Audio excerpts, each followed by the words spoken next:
રવિવારે આરસીબી અને દિલ્હી વચ્ચે રમાયેલી આઈપીએલની મેચમાં એક મોટો વિવાદ સામે આવ્યો, જેમાં ભારતીય ક્રિકેટ ટીમના બે દિગ્ગજ ખેલાડીઓ વિરાટ કોહલી અને કેએલ રાહુલ વચ્ચે મેદાન પર ઉગ્ર દલીલ જોવા મળી હતી.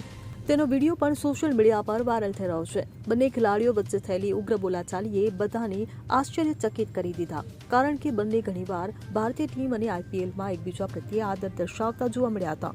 મળતી માહિતી મુજબ વિવાદ ત્યારે શરૂ થયો જ્યારે વિરાટ કોહલીના રન લેવાની રીત પર રાહુલે નારાજગી વ્યક્ત કરી. ત્યાર પછી કોહલી વિકેટ પાછળ ગયો અને કેએલ રાહુલ સાથે દલીલ કરતો જોવા મળ્યો. આ વિડીયો વાયરલ થયા બાદ યુઝર્સ તેના પર ઘણી પ્રતિક્રિયા આપી રહ્યા છે. જો કે મેચ પહેલા બંને ખેલાડીઓ એકબીજાને ગળી લગાવતા જોવા મળ્યા હતા, પરંતુ સારી વાત એ હતી કે મેચ પછી બંને ખેલાડીઓ હસતા અને વાતો કરતા જોવા મળ્યા હતા. Bureau report CN24 news. હવે જુઓ દેશ દુનિયાની તમામ ખબરો તમારી આંગળીના ટેરવે.